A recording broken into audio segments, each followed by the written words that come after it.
Item Number SCP-049 Object Class Euclid Special Containment Procedures SCP-049 is contained within a standard secure humanoid containment cell in Research Sector 02 at Site 19. SCP-049 must be sedated before any attempts to transport it. During transport, SCP-049 must be secured within a Class 3 humanoid restriction harness, including a locking collar and extension restraints, and monitored by no fewer than 2 armed guards. While SCP-049 is generally cooperative with most Foundation personnel, outbursts or sudden changes in behavior are to be met with elevated force. Under no circumstances should any personnel come into direct contact with SCP-049 during these outbursts. In the event SCP-049 becomes aggressive, the application of lavender, L-multifida, has been shown to produce a calming effect on the entity. Once calmed, SCP-049 generally becomes compliant and will return to containment with little resistance. In order to facilitate the ongoing containment of SCP-049, the entity is to be provided with the corpse of a recently deceased animal, typically a bovine or other large mammal, once every 2 weeks for study. Corpses that become instances of SCP-049-2 are to be removed from SCP-049's containment cell and incinerated. SCP-049 is no longer permitted to interact with human subjects, and requests for human subjects are to be denied. Temporary Containment Procedure Update. See Addendum 049-3.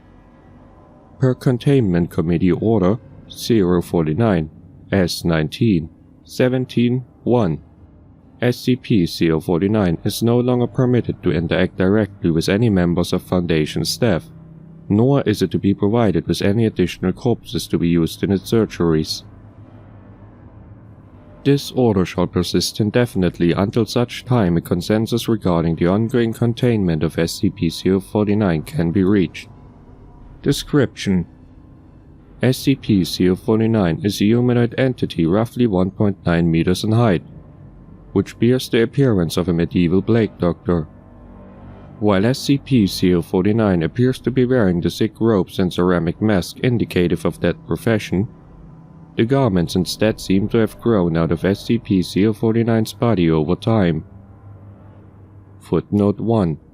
The robes and gloves are identical to a thick hide buildup on the skin, while the mask is composed of a kind of chitin growing out of the bones of the face, and are now nearly indistinguishable from whatever form is beneath them.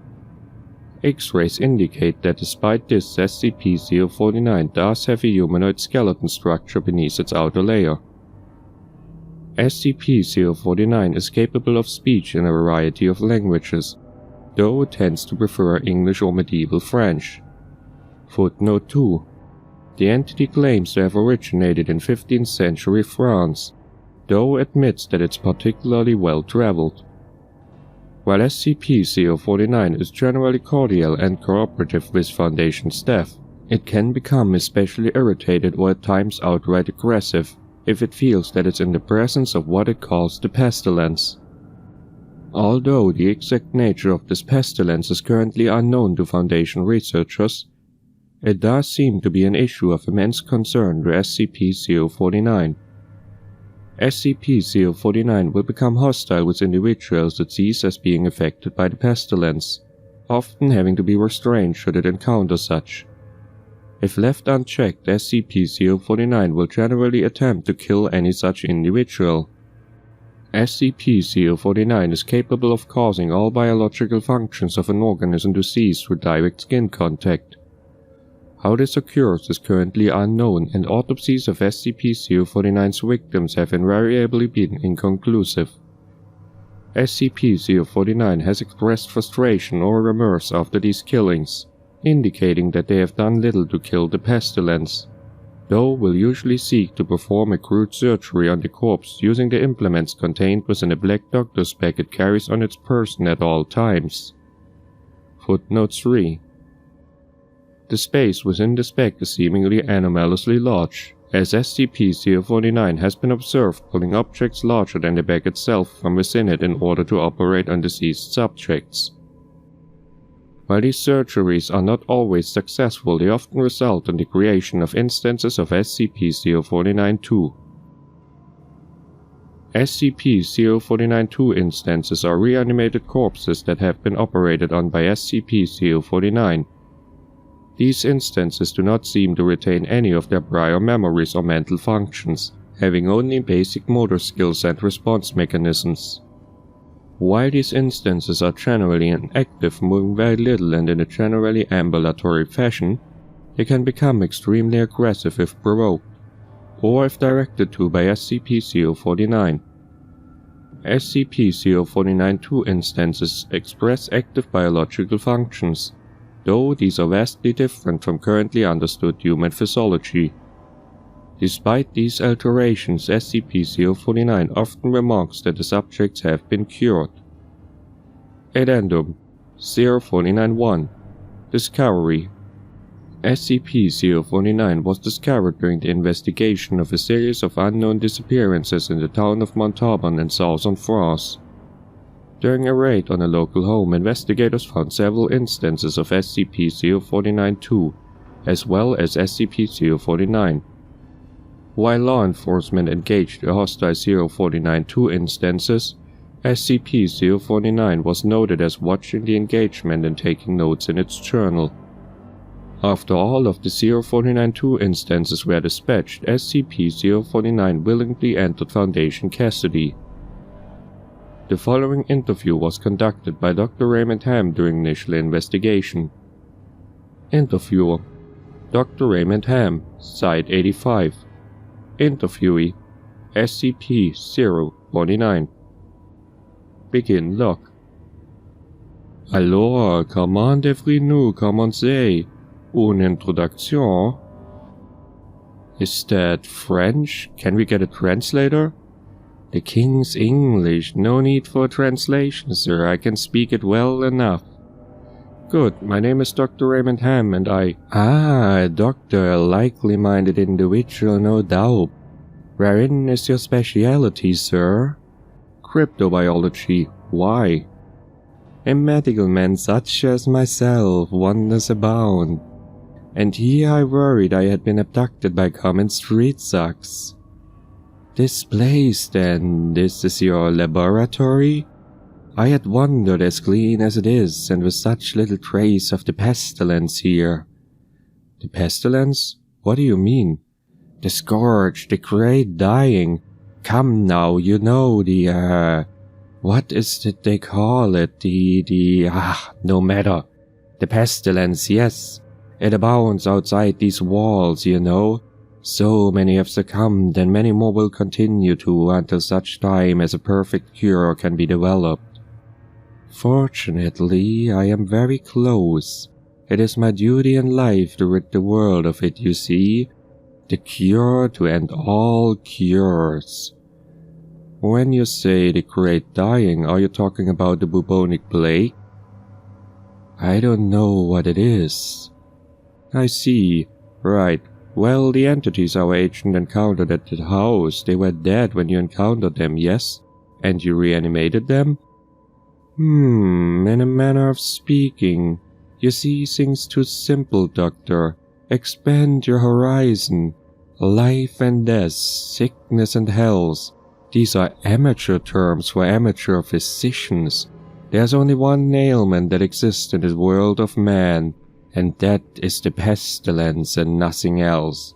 Make no mistake, they were very ill, all of them.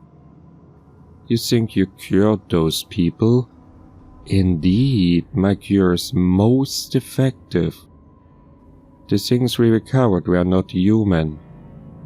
Yes, well, it's not a perfect cure, but that will come in time and further experimentation. I have spent a lifetime developing my methods, Dr. Ham, and will spend a lifetime more if necessary. Now, we have wasted too much time. There's work to do. I will require a laboratory of my own, one where I can continue my research unimpeded. And assistance, of course, though I can provide those on my own in time. I don't think our organization will be willing to. Nonsense, we're all men of science. Fetch me your coat and show me to my quarters, Doctor. Our work begins now. End log. Interviewer's note. While SCP-049 is capable of communicating in a very human way, there is a strange sense of unease that one experiences when in its presence. Make no mistake, there is something very uncanny about this entity indeed. Additionally, we have confiscated that pointed stick that SCP-049 keeps waving around. Part of this was due to standard confiscation protocols for the possession of anomalies, and part because 049 really is a menace swinging it around like he does. The entity was displeased at first, but after we made some concession in providing it with test subjects, which are admittedly more for the benefit of our own research, it warmed up to the idea. Addendum 049-2 Observation Log. While in containment at Site 19, SCP-049 has spent a considerable amount of time studying and performing surgery on the various mammalian corpses it has been provided. SCP-049 will routinely spend several days performing surgery, and then, regardless of whether or not the corpse becomes an instance of SCP-049-2, spending several more days documenting its findings in a thick letter journal stored within its doctor's bag. SCP-049 will often seek to share its findings with members of Foundation staff. The following is a log of several occasions during which SCP-049 was observed operating on a mammalian corpse. Observation Log 049 OL1 Summary. Subject SCP-049. Preface. A test subject, D-85-12-3, was introduced into SCP-049's containment cell. The entity expressed sincere gratitude towards all members of the containment and research staff. Observation Notes. SCP-049 began by asking D-85-12-3 several standard medical questions, as it began removing tools from its bag. Shortly after finishing its preparations, SCP-049 quickly closed the distance between the two, killing the subject with a touch to its throat. Afterwards, SCP-049 made a number of considerable alterations to the basic structure of the subject's corpse, often introducing fluids from within its bag into the subject by way of a hand-powered pump and copper tubing. The resulting 049-2 instance became animated, flailing and grasping at the walls of the chamber with a number of manufactured limbs while mourning out of an oblong orifice now present in its sternum. During this time, SCP-049 was observed taking notes of the instance in its journal and remarking to the watching research staff about the efficiency of its cure. Security personnel entered the chamber to move SCP-049 back to containment and were attacked by the instance. The security team dispatched the 049-2 instance, and SCP-049 returned to containment with no resistance, stating that it was pleased with the results. Observation Log 049 OL2 Summary. Subject SCP-049. Preface. SCP-049 was provided the corpse of a recently deceased goat. SCP-049 expressed gratitude at the provision. Observation Notes. SCP-049 operated on the goat corpse for several days, eventually resulting in an instance of SCP-049-2. SCP-049 expressed pleasure in this outcome, though admitted the disease was still in its nascent stage. My veterinary practice is rudimentary, but the patient responded well to the procedure. Observation Log 049 OL3 Summary. Subject SCP-049. Preface. SCP-049 was provided the corpse of a recently deceased orangutan. SCP-049 expressed noted gratitude at the provision, due to the similarities between the orangutan and common human physiology. Observation notes. SCP-049 spent several days operating on the orangutan, reanimating it several times. However, SCP-049 appeared to be discontent with the results it experienced, returning to the creature 3 more times after its initial reanimation for additional work. After it was unable to reanimate the corpse a 5th time, SCP-049 turned the corpse over to Foundation staff for incineration, stating, "I have learned so much from this, though I fear my early optimism was misplaced. I hadn't yet come across such a stumbling block in my road to the cure. More subjects like this would do a great deal in advancing my research." Observation Log 049 OL7 Full. Subject SCP-049. Preface. SCP-049 was provided a corpse of a recently deceased bovine. SCP-049 expressed mild annoyance at the provision, though accepted it nonetheless. Footnote 4. SCP-049 had stated its desire to work on human subjects several times between this occasion and the earlier provision of the orangutan, noting its discontentedness when they would not be provided. Observation notes. SCP-049 spent several days operating on the bovine corpse, breaking only to dine on a requested dinner of thin crackers, salted pork, and hard cheese. Footnote 5. SCP-049 has expressed that it does not require sustenance, but enjoys it and feels that the food helps to put it in the right mind to operate. Beginning first by embalming the corpse, SCP-049 was observed producing a number of long syringes from its back, each containing a different dark viscous fluid. SCP-049 described these fluids as essences of the humus, and elaborated by saying, "The pestilence may bring about a systematic imbalance. In such a case, before true healing can begin, one must find the humus in balance or the body will reject the cure." Footnote 6. SCP-049 added to the statement by saying, "This is, of course, elementary knowledge for the practical physician. I would have thought you would have learned this during your education."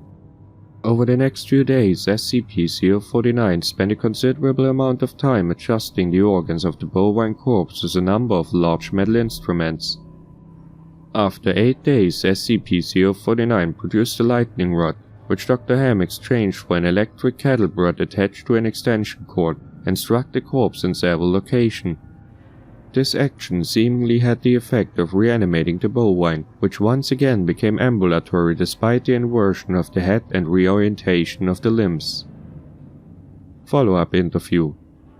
Begin log. "We have watched your work for several weeks now, and honestly, I'm not sure I understand what you're doing. Can you describe your process in detail?" "Oh, goodness no, the process is most intensive. As I said to your assistant, the best instruction you will find about my methods are here in my journals, as I have kept exhaustive records of my work there." Footnote 7. Notably, SCP-049's journals are not written in any known language, and attempts by linguists and codebreakers to decipher them have been unsuccessful. "I see. My concern, Doctor, is that we still don't understand what you're seeking to cure, or how it manifests, or how turning these creatures into quasi-living, mindless drones helps in the effort." "You do not understand the pestilence, even after all this time? Doctor, it is an unspeakable horror, one that has shown its true face many times before and will again. I find myself blessed with the wisdom and good sense needed to root it out and destroy it, but many like yourself cannot. It is a cruel judgment, I fear, to be at the mercy of a disease you cannot fully comprehend." "It still doesn't answer my question. How is your cure any kind of cure at all?" "It is a cure. You may laugh at my efforts if you please, but do not besmirch the good name of scientific progress that has developed this great mercy. What you so short-sightedly see here is a life better than any this creature could have hoped for, stricken as it was with the pestilence. This creature is now clean, unable to spread the pestilence and free from the terror it would have experienced otherwise. This is hardly a creature at all, Doctor. It's not even— Do not chafe with me, sir.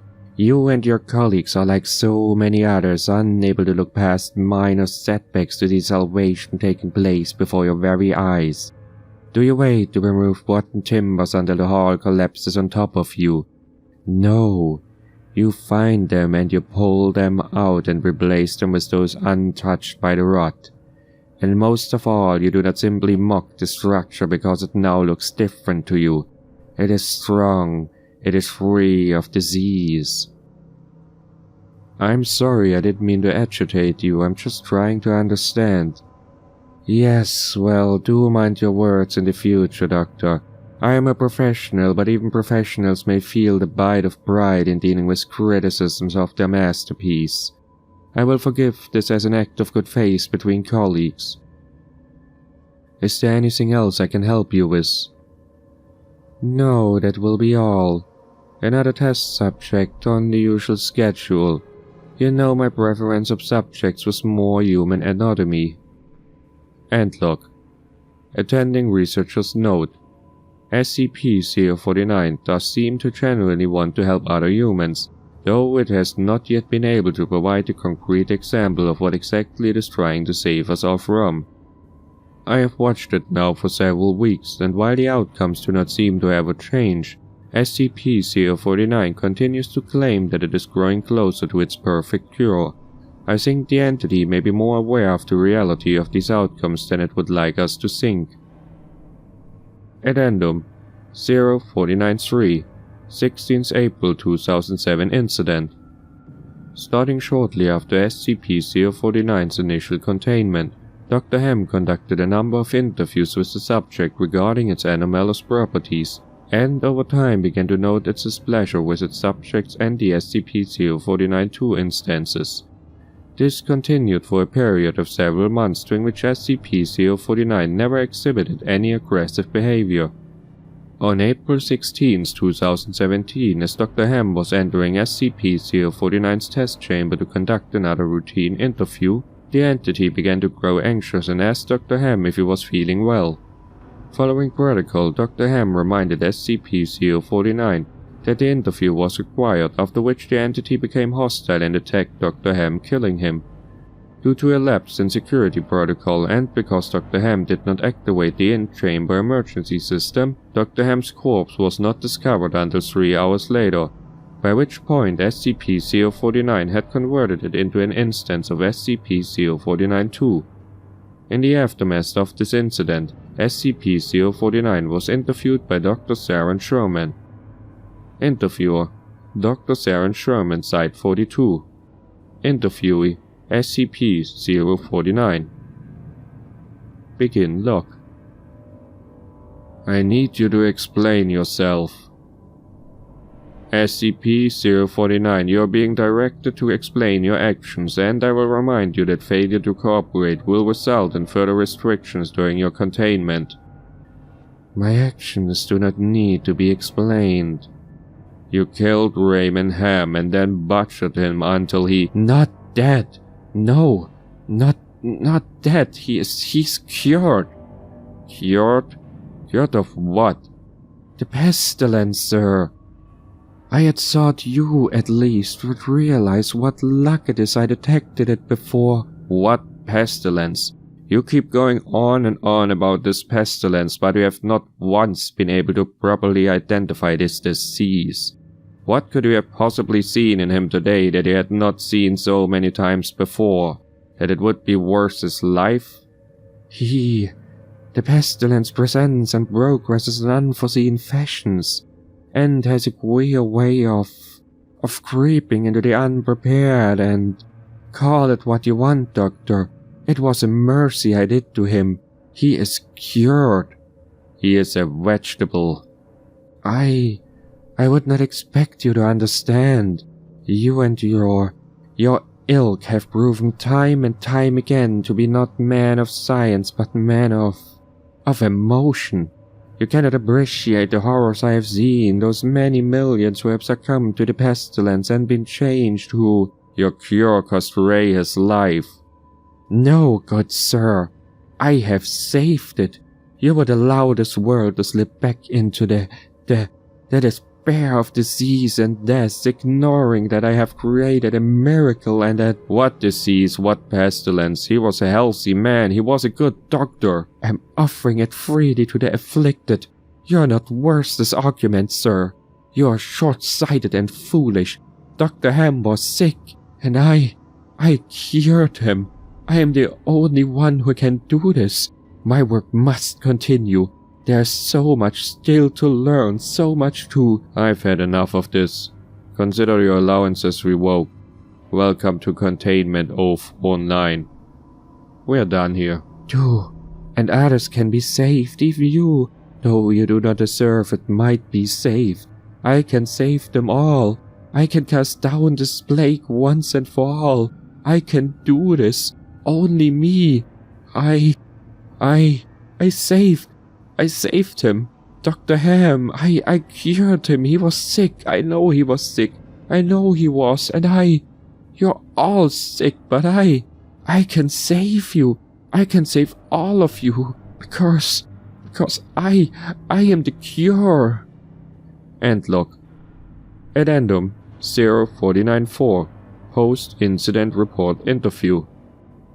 The following interview is an excerpt from the 16th April 2017 049 Incident Report. The interview was conducted by Dr. Elisha Itkin and took place 3 weeks after the start of the initial investigation.